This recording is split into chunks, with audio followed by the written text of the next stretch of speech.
जीवित पुत्रिका व्रत कथा। हर हर महादेव। प्रिय श्रोताओं, इस दिन भगवान श्री गणेश, माता पार्वती और शिव जी की पूजा एवं ध्यान के बाद व्रत कथा भी सुननी चाहिए। इसकी पूजा शिव जी को प्रिय प्रदोष काल में करनी चाहिए। व्रत का पारण दूसरे दिन अष्टमी तिथि की समाप्ति के पश्चात किया जाता है। यहाँ हम आपको सुनाएंगे जितिया व्रत की 3 कहानियाँ। इसमें पहली कहानी सियारिन वाली है, दूसरी जीमूतवाहन राजा की और तीसरी भगवान श्री कृष्ण से जुड़ी है। प्रिय श्रोताओं, सुनते हैं चिल्हो सियारों की कथा। जीवित पुत्रिका व्रत में चिल्हो सियारों की एक कथा भी सुनी जाती है। एक वन में सेमर के पेड़ पर एक चील रहती थी। पास की झाड़ी में एक सियारिन भी रहती थी। दोनों में खूब पत्ती थी। चिल्हो जो कुछ भी खाने को लेकर आती उसमें से सियारिन के लिए जरूर हिस्सा रखती। सियारिन भी चिल्हो का ऐसा ही ध्यान रखती। इस तरह दोनों के जीवन आनंद से कट रहे थे। एक बार वन के पास गांव में औरतें जितिया के पूजा की तैयारी कर रही थी। चिल्हो ने उसे बड़े ध्यान से देखा और अपनी सखी सियारों को भी बताओ। फिर चिल्हो सियारों ने तय किया कि वे भी यह व्रत करेंगी।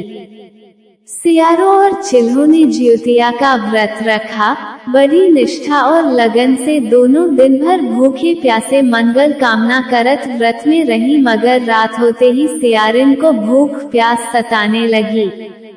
जब बर्दाश्त न हुआ तो जंगल में जाके उसने मांस और हड्डी पेट भरकर खाया। चिल्हो ने हड्डी चबाने के कड़ कड़ की आवाज सुनी तो पूछा कि यह कैसी आवाज है। सियारिन ने कह दिया, बहन, भूख के मारे पेट गुड़गुड़ा रहा है, यह उसी की आवाज है। मगर चिल्हो को पता चल गया। उसने सियारिन को खूब लताड़ा कि जब व्रत नहीं हो सकता तो संकल्प क्यों लिया था। सियारिन लजा गई, पर व्रत भंग हो चुका था। चिल्हो रात भर भूखे प्यासे रहकर व्रत पूरा की। अगले जन्म में दोनों मनुष्य रूप में राजकुमारी बनकर सगी बहनें हुई। सियारिन बड़ी बहन हुई और उसकी शादी एक राजकुमार से हुई। चिल्हो छोटी बहन हुई, उसकी शादी उसी राज्य के मंत्री पुत्र से हुई। बाद में दोनों राजा और मंत्री बने। सियारिन रायानी के जो भी बच्चे होते वे मर जाते, जबकि चिल्हो के बच्चे स्वस्थ और हट्टे कट्टे रहते। इससे उसे जलन होती। उसने कभी उनका सर कटवाकर डब्बे में बंद करा दिया, पर वो शीश मिठाई बन जाती और बच्चों का बाल तक बांका न होता। बार बार उसने अपनी बहन के बच्चों और उसके पति को मारने का प्रयास भी किया, पर सफल न हुई। आखिरकार दैव योग से उसे भूल का आभास हुआ। उसने क्षमा मांगी और बहन के बताने पर जीवित पुत्र का व्रत विधि विधान से किया तो उसके पुत्र भी जीवित रहे। प्रिय श्रोताओं, अब सुनिए दूसरी कथा जीमूतवाहन की। गंधर्वों के राजकुमार का नाम जीमूतवाहन था। वे बड़े उदार और परोपकारी थे।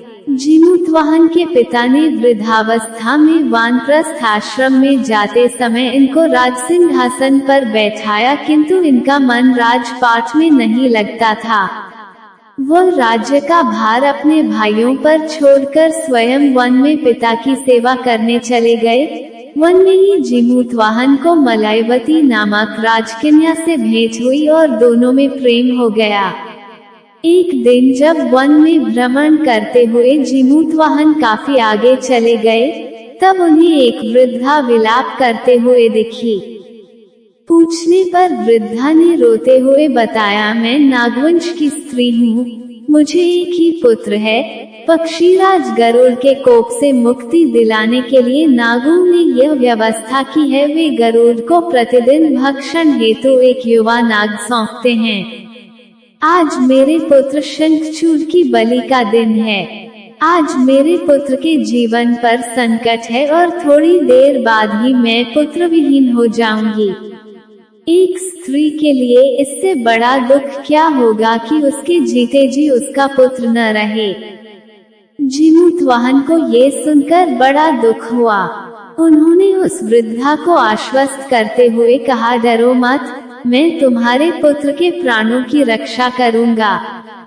आज उसके स्थान पर स्वयं मैं अपने आप को उसके लाल कपड़े में ढककर वध्यशिला पर लेटूंगा ताकि गरुड़ मुझे खा जाए पर तुम्हारा पुत्र बच जाए। इतना कहकर जीमूतवाहन ने शंखचूड़ के हाथ से लाल कपड़ा ले लिया और वे उसे लपेटकर गरुड़ को बलि देने के लिए चुनी गई वध्यशिला पर लेट गए। नियत समय पर गरुड़ बड़े वेग से आए और वे लाल कपड़े में ढके जीमूतवाहन को पंजे में दबोचकर पहाड़ के शिखर पर जाकर बैठ गए। गरुड़ ने अपनी कठोर चोंच का प्रहार किया और जीमूतवाहन के शरीर से मांस का बड़ा हिस्सा नोच लिया। इसकी पीड़ा से जीमूतवाहन की आंखों से आंसू बह निकले और वह दर्द से कराहने लगे। अपने पंजे में जकड़े प्राणी की आंखों में से आंसू और मुंह से कराह सुनकर गरुड़ बड़े आश्चर्य में पड़ गए, क्योंकि ऐसा पहले कभी न हुआ था। उन्होंने जीमूतवाहन से उनका परिचय पूछा। जीमूतवाहन ने सारा किस्सा कह सुनाया कि कैसे एक स्त्री के पुत्र की रक्षा के लिए वह अपने प्राण देने आए हैं। आप मुझे खाकर भूख शांत करें। गरुड़ उनकी बहादुरी और दूसरे की प्राणरक्षा के लिए स्वयं का बलिदान देने की हिम्मत से बहुत प्रभावित हुए। उन्हें स्वयं पर पछतावा होने लगा। वह सोचने लगे कि एक यह मनुष्य है जो दूसरे के पुत्र की रक्षा के लिए स्वयं की बलि दे रहा है, और एक मैं हूँ जो देवों के संरक्षण में हूँ किंतु दूसरों की संतान की बलि ले रहा हूँ। उन्होंने जीमूतवाहन को मुक्त कर दिया। गरुड़ ने कहा, हे उत्तम मनुष्य, मैं तुम्हारी भावना और त्याग से बहुत प्रसन्न हूँ। मैंने तुम्हारे शरीर पर जो घाव किए हैं उसे ठीक कर देता हूँ। तुम अपनी प्रसन्नता के लिए मुझसे कोई वरदान मांग लो। राजा जीमूतवाहन ने कहा कि हे पक्षीराज, आप तो सर्वसमर्थ हैं। यदि आप प्रसन्न हैं और वरदान देना चाहते हैं तो आप सर्पों को अपना आहार बनाना छोड़ दें। आपने अब तक जितने भी प्राण लिए हैं उन्हें जीवन प्रदान करें। गरुड़ ने सबको जीवनदान दे दिया और नागों की बलि न लेने का वरदान भी दिया। इस प्रकार जीमूतवाहन के साहस से नाग जाति की रक्षा हुई। गरुड़ ने कहा, तुम्हारी जैसी इच्छा वैसा ही होगा। हे राजा, जो स्त्री तुम्हारे इस बलिदान की कथा सुनेगी और विधि पूर्वक व्रत का पालन करेगी, उसकी संतान मृत्यु के मुख से भी निकल आएगी। तब से ही पुत्र की रक्षा हेतु जीमूतवाहन की पूजा की प्रथा शुरू हो गई। ये कथा कैलाश पर्वत पर भगवान शंकर ने माता पार्वती को सुनाई थी। जीवित पुत्रिका के दिन भगवान श्री गणेश, माता पार्वती और शिवजी की पूजा एवं ध्यान के बाद ऊपर बताई गई व्रत कथा भी सुननी चाहिए। प्रिय श्रोताओं, अब सुनिए भगवान श्री कृष्ण की कथा। ये कथा महाभारत काल से जुड़ी हुई है। महाभारत युद्ध के बाद अपने पिता की मृत्यु के बाद अश्वत्थामा बहुत ही नाराज था और उसके अंदर बदले की आग तीव्र थी, जिस कारण उसने पांडवों के शिविर में घुसकर सोते हुए 5 लोगों को पांडव समझकर मार डाला था। लेकिन वे सभी द्रौपदी की 5 संतानें थीं और उसके इस अपराध के कारण उसे अर्जुन ने बंदी बना लिया और उसकी दिव्य मणि छीन ली, जिसके फलस्वरूप अश्वत्थामा ने उत्तरा की अजन्मी संतान को गर्भ में मारने के लिए ब्रह्मास्त्र का उपयोग किया, जिसे निष्फल करना नामुमकिन था। उत्तरा की संतान का जन्म लेना आवश्यक थी, जिस कारण भगवान श्री कृष्ण ने अपने सभी पुण्यों का फल उत्तरा की अजन्मी संतान को देकर उसको गर्भ में ही पुनः जीवित किया। गर्भ में मरकर जीवित होने के कारण उसका नाम जीवित पुत्रिका पड़ा और आगे जाकर यही राजा परीक्षित बना। तभी से इस व्रत को किया जाता है। प्रिय श्रोताओं, ये थी आज की कथा। उम्मीद है आपको वीडियो पसंद आई होगी। वीडियो को लाइक, कमेंट और शेयर जरूर कीजिएगा। कल फिर मिलते हैं एक नई वीडियो के साथ।